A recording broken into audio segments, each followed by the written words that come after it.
Bismillahirrahmanirrahim. Assalamualaikum warahmatullahi wabarakatuh. Alhamdulillahirabbil alamin. Pada kesempatan kali ini kita lanjut ke bab 5, yaitu belajar tentang masalah dan solusi.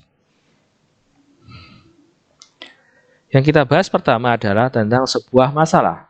Masalah adalah suatu situasi yang dimana itu membuat kamu tidak nyaman ketika melakukan suatu aktivitas, baik itu diri sendiri maupun yang dialami oleh orang lain. Atau gampangnya, kamu melakukan sesuatu tapi tidak sesuai dengan harapanmu. Misalnya kamu tidur, ternyata kamu tidak bisa tidur nyenyak karena bantalnya kurang empuk misalnya. Atau karena kurang panjang, atau kamu ketika naik sepeda ternyata didudukan sepedanya tidak enak dan sebagainya. Itu yang bisa menjadi sebuah permasalahan.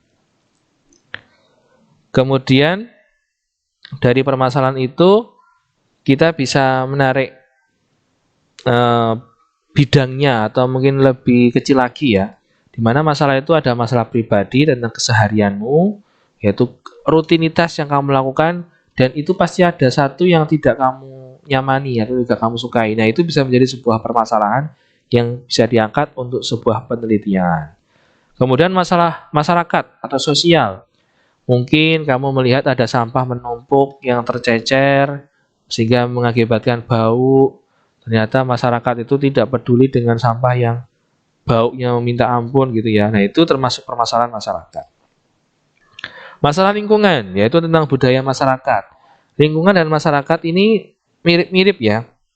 Namun bedanya kalau masyarakat itu lebih kepada orangnya, tapi kalau lingkungan itu lebih kepada kebiasaan atau budaya yang sering dilakukan di dalam lingkungan masyarakat di situ. Jadi misalnya kalau di Jogja itu ada jam belajar, yaitu jam 8 atau jam 9 gitu ya.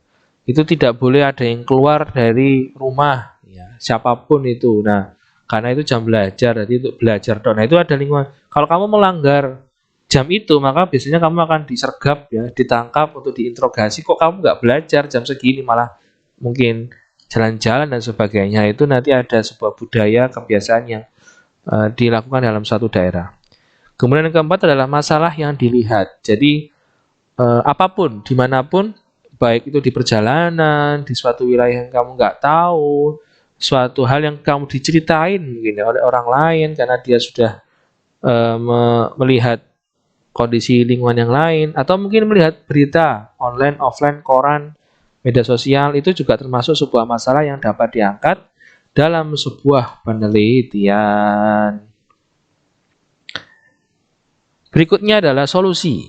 Nah, setelah masalah kita membuat sebuah solusi, yaitu solusi adalah tindakan menyelesaikan masalah yang dihadapi, baik secara individu maupun kelompok. Solusi terkadang bisa disajikan secara lisan, tulisan, usulan, bahkan masukan atau kritikan. Nah, pada penelitian karya ilmiah remaja ini, kita lebih fokus pada solusi yang dituliskan, kemudian dibuat, dan kemudian disampaikan secara lisan. Sehingga solusi itu bisa komplit, kompleks untuk menyelesaikan sebuah permasalahan.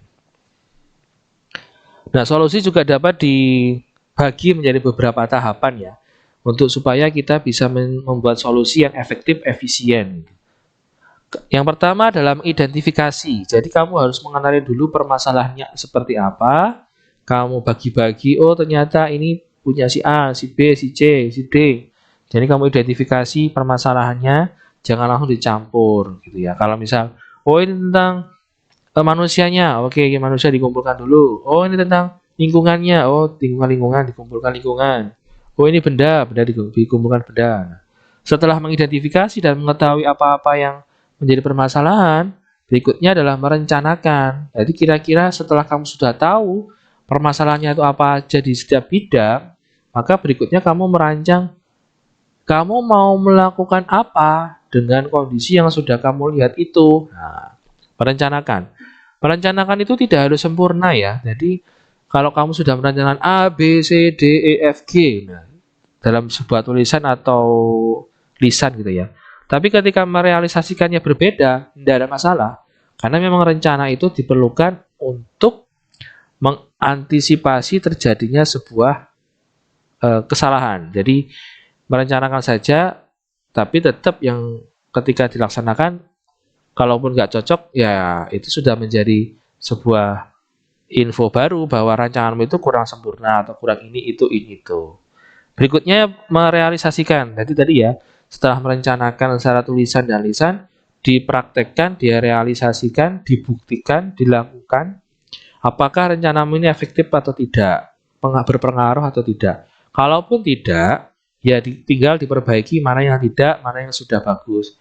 Kalaupun gagal, ya semuanya tidak sesuai dengan rencana semua, maka buat lagi rencana yang baru dengan mempertimbangkan rencana yang sebelumnya yang gagal total. Ya. Jadi jangan pernah mundur ketika rencana itu gagal. Jadi terus mencoba rencananya terus, karena semakin banyak gagal, maka itu akan semakin bagus dalam kamu melakukan realisasi penelitian gitu. Berikutnya yang terakhir adalah mengevaluasi tadi ya. Setelah merencanakan, mempraktekkan, ternyata ada yang gagal, nah itu mengevaluasi. Mengevaluasi apa-apa yang membuat itu gagal, apa yang membuat itu berhasil. Nah, itu dievaluasi supaya nanti ketika nanti gagal bisa merencanakan ulang dan itu menjadi lebih baik dari sebelumnya. Baik, itu dulu untuk masalah dan solusi. Intinya adalah masalah dan solusi ini selalu berkaitan dan harus diselesaikan di setiap tahapnya. Saran saya, kalaupun kamu menemukan masalah yang sangat banyak, cukup pilih satu saja, bukan yang mudah, bukan yang simple, tapi yang menurutmu kamu sanggup menyelesaikan. Kemudian berikan solusi yang tidak harus wow, itu enggak. Tapi solusi yang kamu sukai dan kamu merasa aku bisa ini melakukan seperti ini. Nah, begitu. Bukan yang gampang ya, karena meskipun gampang kalau kamu nggak suka ya tetap terasa sulit gitu ya. Jadi masalahnya ambil satu saja, kemudian solusi berdasarkan apa yang kamu sukai. Baik, terima kasih dan wassalamualaikum warahmatullahi wabarakatuh.